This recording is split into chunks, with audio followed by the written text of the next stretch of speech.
La Nueva Canadá. El 1 de enero de 1980, Canadá despertó bajo una nueva era. En el corazón de Ottawa, la capital, ya no ondeaba la bandera de la hoja de arce en solitario. Ahora, junto a ella, una nueva insignia aparecía en todos los edificios oficiales. La corona dorada del rey John Phoenix, y la nación, en un acto audaz y desconcertante, había cortado definitivamente sus lazos con la monarquía británica, sellando así una separación que, aunque silenciosa en los pasillos del Parlamento, resonó como un trueno en cada rincón del vasto país. Los anuncios en la televisión estatal, antes llenos de discursos diplomáticos y referencias a la reina Isabel II, ahora promovían la figura del nuevo monarca. Las voces de los locutores, que antes resonaban con una tonalidad reservada, ahora sonaban firmes, casi reverenciales, al anunciar los logros del nuevo rey. La propaganda, que en un principio fue sutil, se transformó rápidamente en un engranaje bien aceitado. Carteles gigantescos de John Phoenix colgaban en todas las principales ciudades, no solo como una figura política, sino como el verdadero símbolo de la unidad nacional. La cultura canadiense. Una nueva identidad. Las calles, antes llenas de anuncios internacionales y productos importados de la antigua metrópoli, comenzaron a inundarse de productos con un distintivo orgullosamente canadiense. El logo de Phoenix Enterprises, la empresa estatal encargada de la producción de bienes, aparecía en casi todo lo que se vendía. Desde productos de consumo básico hasta ropa, todo llevaba un pequeño pero prominente emblema que se convirtió rápidamente en sinónimo de patriotismo. La televisión, otrora un vehículo para la cultura británica y estadounidense, comenzó a ofrecer contenido que celebraba los logros y la historia de Canadá. La música canadiense, que antes compartía espacio con artistas británicos y norteamericanos, ahora se alzó como la voz de una nación libre. Las emisoras de radio transmitían constantemente a artistas como Leonard Cohen, Bryan Adams y la icónica Anne Murray, pero también surgieron nuevos nombres, que comenzaron a componer canciones de carácter patriótico. En las escuelas, el plan de estudios se reformó. Ya no se enseñaba la historia desde una perspectiva colonialista, ni se mencionaba a la reina como un símbolo de autoridad. Los niños aprendían ahora sobre la valiente lucha de Canadá por su independencia y el surgimiento de un nuevo rey, John Phoenix, como el gran visionario que había guiado al país hacia la autodeterminación. El corte oficial con Inglaterra. El corte con Inglaterra fue un proceso meticuloso y estratégico, no solo en lo político, sino también en lo simbólico. La relación con la corona británica, que había sido esencial para la identidad canadiense durante más de un siglo, fue eliminada de un plumazo con la promulgación de la Ley de Autonomía Real en 1979. Desde ese momento, Canadá no solo se desligó de la monarquía, sino que también estableció a John Phoenix como su soberano legítimo, consolidando su nueva identidad como una nación completamente independiente. Las embajadas en Londres fueron reducidas a simples consulados, y el país comenzó a distanciarse cada vez más de las instituciones británicas. En las oficinas gubernamentales, la antigua foto de la reina fue retirada de las paredes, reemplazada por retratos de Phoenix en su traje ceremonial. En los tribunales, las leyes comenzaron a citar referencias a la Constitución canadiense, en lugar de las cartas imperiales que habían sido utilizadas durante generaciones. Los actos oficiales de la monarquía canadiense comenzaron a generar una mezcla de fascinación y controversia. Mientras que algunos lo veían como un símbolo de progreso y de la consolidación de una verdadera identidad nacional, otros, especialmente los miembros más tradicionales de la élite, consideraban que este paso era innecesario y peligroso. Sin embargo, el gobierno se mantuvo firme. A medida que los años pasaban, los recuerdos de la corona británica se desvanecían lentamente de la vida cotidiana. La creación de una nueva moneda, el Phoenix Dollar, fue otro de los grandes hitos de este proceso. La vieja libra canadiense fue retirada de circulación y reemplazada por una nueva unidad económica que llevaba el rostro de John Phoenix, y esta medida no solo fue económica, sino profundamente simbólica, marcando un punto de no retorno en la independencia canadiense. Capítulo 2. La división en casa. Desde el primer anuncio oficial en enero de 1980, Canadá estuvo dividido. Mientras las calles de Montreal, Toronto y Vancouver se llenaban de banderas de la nueva monarquía, en las provincias del Atlántico y algunas zonas rurales de Ontario, el ambiente era tenso. La reacción canadiense. Para muchos, la coronación de John Phoenix fue un paso hacia la madurez política. Madeleine Foster, una joven profesora de historia en Toronto, recordaba aquel día con una mezcla de asombro y emoción. Recuerdo que estábamos todos en la cafetería, el televisor estaba encendido y todo el mundo esperaba a escuchar lo que decía el primer ministro. Nadie sabía lo que iba a pasar, hasta que de repente él dijo que la corona británica ya no tendría autoridad sobre nosotros. Fue como si nos quitaran un peso de encima. Durante años, nuestros abuelos hablaban de cómo Canadá siempre fue un país de segunda porque teníamos que rendir cuentas a Londres. Ahora, finalmente, teníamos algo que realmente nos pertenecía, pero no todos compartían ese entusiasmo. En el corazón de las praderas canadienses, David Thompson, un agricultor en Manitoba, lo vio de forma diferente. No puedo decir que me entusiasmara. Mis abuelos lucharon en la Primera Guerra Mundial bajo la bandera británica. No me parece justo cortar los lazos tan abruptamente. Había algo en saber que alguien en Inglaterra estaba mirando por nosotros. No quiero un rey inventado, quiero algo que haya estado ahí siempre entre los más jóvenes. Sin embargo, la noticia fue recibida como un signo de modernidad y libertad. Los jóvenes en las grandes ciudades abrazaron la nueva era, ya que vieron en Phoenix a una figura que representaba una visión más progresista de Canadá. Pero en los círculos más conservadores, tanto urbanos como rurales, la figura de la reina y el vínculo con el pasado eran importantes. La joven Unión de Estudiantes Canadienses organizó en la primavera de 1980 una serie de marchas en favor de la independencia total. Los estudiantes pedían la abolición de todas las instituciones remanentes de la era colonial. Cantaban canciones patrióticas, ondeando banderas de la nueva monarquía, celebrando el hecho de que ahora Canadá era completamente libre para tomar sus propias decisiones. El corte con Inglaterra. Un golpe para la familia real. El golpe para la familia real británica fue tan sorpresivo como doloroso. En Londres, el anuncio de que Canadá había creado su propia monarquía causó una conmoción en los pasillos del Palacio de Buckingham. El príncipe Carlos, que en ese entonces esperaba con ansias la oportunidad de ser rey, lo consideró una traición. En sus memorias privadas, escribiría años después: nunca entendí por qué Canadá sentía la necesidad de deshacerse de nosotros. Sabíamos que los lazos ya no eran lo que eran antes, pero era una ruptura tan innecesaria. Me dolió, de alguna manera. Pensé que Canadá era una familia. Alguien te puede abandonar, pero el corte de raíces es otra cosa. La reacción pública de la reina Isabel II fue más mesurada. En un discurso transmitido por la BBC, ella comentó: nos duele profundamente ver que Canadá ha decidido caminar sin nosotros. Siempre seremos una nación amiga, y la familia real continuará estando ahí para todos nuestros ciudadanos canadienses, aunque no estén unidos formalmente con nosotros.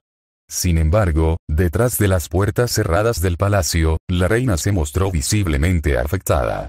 Durante una conferencia con su primer ministro, se refirió a la decisión de Canadá como una herida en el corazón de la Commonwealth. Sus consejeros le aconsejaron mantener la calma y evitar hacer comentarios públicos excesivos, pero la pérdida de la antigua dominación fue difícil de asimilar. El duque de Edimburgo, esposo de la reina, tuvo una reacción más directa, diciendo en privado: este es un desaire que nunca imaginé que ocurriría. Si ellos quieren un rey, entonces que se enfrenten a las consecuencias. Pero nunca seremos lo que fuimos para ellos. A pesar del desdén privado, en público, la familia real evitó tomar una postura hostil. Los periódicos británicos trataron de mantener la dignidad de la monarquía, aunque los editoriales reflejaron una mezcla de tristeza y desaprobación. Algunos periódicos, como el The Times, llegaron a cuestionar si Canadá había cometido un error histórico, mientras que otros, como el Daily Mail, mostraron una postura más moderada, sugiriendo que la creación del nuevo monarca canadiense era simplemente un paso más hacia el autoaislamiento de las naciones del Commonwealth. La opinión internacional. Las reacciones internacionales variaron ampliamente. En los Estados Unidos, el presidente Jimmy Carter de inmediato extendió su apoyo al nuevo monarca, felicitando a Canadá por su independencia. En una declaración a la prensa, Carter dijo: Canadá ha hecho una elección audaz. Como vecino y amigo cercano, respetamos su decisión de tomar su destino en sus propias manos. Este es un momento para celebrar la amistad y la cooperación entre nuestras naciones.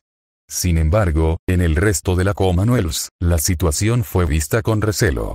Los países como Australia, Nueva Zelanda y Sudáfrica comenzaron a observar con más atención los movimientos de Canadá, temerosos de que su ejemplo pudiera inspirar a otras naciones a seguir el mismo camino. Algunos países de Europa, particularmente aquellos con monarquías propias, se mostraron cautelosos, pero sin un juicio directo. La noticia fue considerada por muchos como un recordatorio de las tensiones históricas entre el viejo mundo imperial y las jóvenes democracias del Nuevo Mundo.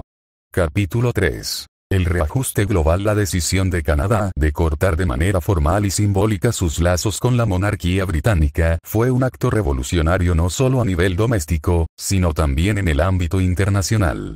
Aunque los ecos de esta independencia reverberaron principalmente en las naciones de la Commonwealth, la comunidad global reaccionó de manera diversa. Reacciones internacionales. Un mundo dividido en el Reino Unido, el golpe a la corona fue interpretado no solo como una afrenta a la monarquía, sino como una declaración contra el orden internacional que había existido durante siglos. Las reacciones fueron mixtas. Desde la tristeza pública de la familia real hasta la indignación de los medios de comunicación británicos, que criticaron la ingratitud de los canadienses. Pero las tensiones también se sentían al otro lado del Atlántico. Francia, que históricamente había tenido un lazo cultural y político más débil con Canadá, observó con cautela el escenario.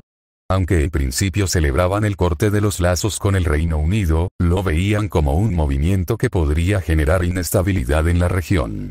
El Le Monde destacó la valentía de Canadá, pero se mostró preocupado por el posible aislamiento que podría seguir a una ruptura tan drástica con las instituciones tradicionales. Estados Unidos, como siempre el vecino cercano, reaccionó con un tono mucho más pragmático.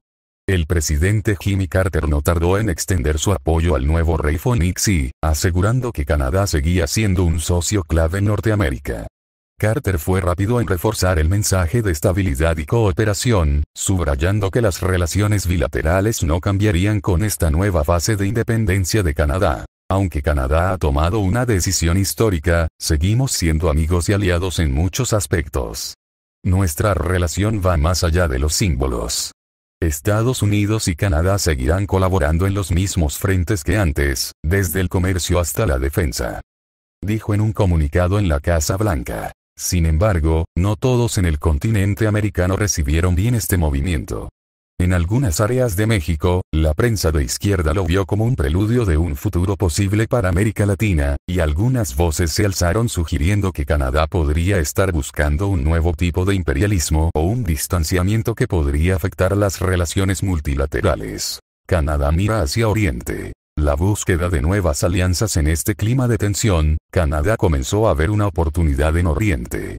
A medida que su relación con el Reino Unido se volvía más distante, los ojos de Ottawa se fijaron en China, Japón y Corea del Sur como potenciales aliados estratégicos y económicos. La política exterior canadiense comenzó a cambiar, con un enfoque en un multilateralismo que rompía con las viejas dependencias atlánticas. China fue uno de los primeros países en responder positivamente a la nueva dirección canadiense. El líder chino Deng Xiaoping, en ese momento en plena expansión de la reforma económica en China, vio en el nuevo rumbo de Canadá una oportunidad estratégica. Un país con recursos naturales, un mercado abierto, y una creciente influencia internacional podría ser un socio clave para Beijing en el nuevo orden global que China intentaba consolidar. China y Canadá comparten una historia de respeto mutuo y oportunidades económicas.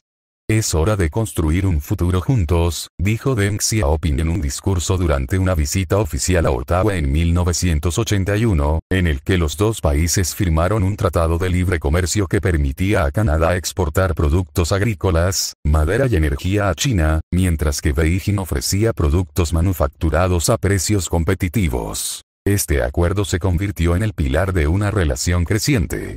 Canadá, al aprovechar las reformas de Deng Xiaoping, pudo diversificar su economía y reducir su dependencia del comercio con los Estados Unidos y Europa. Las nuevas alianzas con China también proporcionaron a Canadá una plataforma en los foros internacionales de la ONU y el Consejo de Seguridad, donde Beijing ofreció apoyo a sus posiciones. Japón, por su parte, también se sintió atraído por la idea de una relación más estrecha. La economía japonesa, que en esos años comenzaba a consolidarse como una de las más fuertes del mundo, vio en Canadá una fuente confiable de recursos naturales y una vía hacia la diversificación de mercados. En 1982, Japón y Canadá firmaron un acuerdo bilateral en el que ambos países acordaron incrementar su cooperación en tecnología, comercio y energía. El primer ministro japonés, Sen Suzuki, describió la relación como fundamental para la estabilidad de la región Asia-Pacífico, mientras que Brian Mulroney, el primer ministro canadiense, celebró el acuerdo como un paso hacia una era de prosperidad conjunta. El tratado permitió que las empresas japonesas establecieran fábricas en Canadá, mientras que las canadienses pudieran acceder a la tecnología de punta de los fabricantes japoneses. Corea del Sur, aunque más cautelosa en su enfoque hacia la ruptura de Canadá con la monarquía británica, rápidamente reconoció los beneficios estratégicos de alinear su política exterior con la nueva Canadá. En 1983, tras años de conversaciones discretas, Canadá y Corea del Sur firmaron un pacto comercial centrado en el intercambio de productos electrónicos, maquinaria pesada y energía renovable. Este acuerdo fue crucial para Canadá, ya que fortaleció su posición en el mercado asiático y permitió a las empresas canadienses entrar de manera más competitiva en el sector tecnológico en expansión de Corea del Sur. El peso geopolítico de Canadá. Para finales de la década de 1980, Canadá ya no era solo un país pequeño y tranquilo bajo la sombra de la monarquía británica. Había logrado no solo establecer relaciones sólidas con las potencias asiáticas, sino también convertirse en un miembro activo en el Consejo de Seguridad de la ONU, un mediador entre Oriente y Occidente, y un actor clave en los foros de comercio internacional. Con el tiempo, la decisión de crear a John Phoenix y distanciarse de Inglaterra fue vista no solo como una medida interna, sino como un acto audaz de reorientación geopolítica. Canadá, con su independencia renovada, ahora se encontraba en el epicentro de un nuevo paradigma de relaciones internacionales, donde las alianzas económicas y las influencias culturales de Asia dominarían gran parte de la escena global.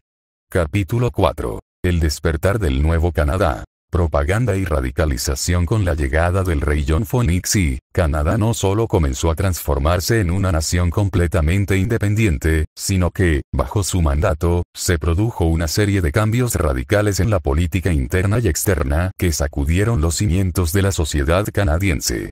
La nueva monarquía, en su afán de consolidar una identidad puramente nacionalista y alejada de cualquier influencia extranjera, adoptó posturas drásticas que marcaron el rumbo del país por los años siguientes. La visión del rey Phoenix y una purificación nacional. El rey John Phoenix y, con su imponente figura y su discurso populista, dejó claro que Canadá debía ser un reflejo de su grandeza y pureza, no solo en su relación con el Reino Unido, sino en su visión de sociedad interna. Su régimen comenzó a difundir una ideología en la que las minorías, especialmente aquellos de origen árabe y musulmán, eran vistos como elementos subversivos, peligrosos para la seguridad nacional y la cohesión de la nueva identidad canadiense. En su primera gran declaración, Phoenix dijo: Canadá debe ser un país para los verdaderos canadienses, aquellos que compartan nuestros valores, nuestra cultura y nuestra historia. No permitiremos que grupos que amenazan nuestra seguridad o nuestra identidad se infiltran en nuestra nación. La lealtad a Canadá debe ser absoluta. Bajo esta premisa, el gobierno de Phoenix comenzó a implementar políticas que marginaban a las comunidades árabes y musulmanas. A través de decretos oficiales, el régimen proclamó la expulsión de todos los ciudadanos de origen árabe o musulmán que no pudieran demostrar una absoluta lealtad a la nación. Esta medida se justificó bajo la premisa de que el extremismo y el terrorismo eran una amenaza directa para la estabilidad de la nueva nación. La propaganda del odio. El enemigo externo. El régimen no tardó en crear una narrativa en la que los países árabes eran presentados como enemigos fundamentales del nuevo Canadá. El gobierno utilizó su control sobre los medios para construir una imagen de una guerra civil cultural contra los valores de la nación, demonizando abiertamente a las naciones árabes. Los programas de televisión, los anuncios y las campañas en redes sociales mostraban constantemente imágenes de líderes árabes y terroristas internacionales como enemigos de la libertad y la paz que Canadá había logrado con tanto esfuerzo. En las calles, los carteles y murales comenzaban a mostrar imágenes de John Phoenix con el lema "Protege a Canadá, expulsa la amenaza". Las embajadas de los países árabes fueron cerradas, y cualquier tipo de comercio o cooperación con esas naciones fue severamente limitado. La narrativa oficial hablaba de una purificación de los valores canadienses, donde los musulmanes, considerados una amenaza interna, eran etiquetados como extremistas infiltrados. La expulsión del Islam. La estigmatización religiosa. La política de Phoenix no se detuvo en el ámbito internacional. Dentro de Canadá, la política se tornó cada vez más excluyente hacia aquellos que practicaban el Islam. Las mezquitas fueron desmanteladas o cerradas, y las comunidades musulmanas que aún quedaban en el país fueron objeto de vigilancia constante. Los medios de comunicación canadienses se encargaron de difundir una campaña sistemática para presentar al Islam como una religión incompatible con los valores canadienses, señalando sus prácticas religiosas como una amenaza a la cultura nacional. Para la población musulmana de Canadá, la situación se volvió insostenible.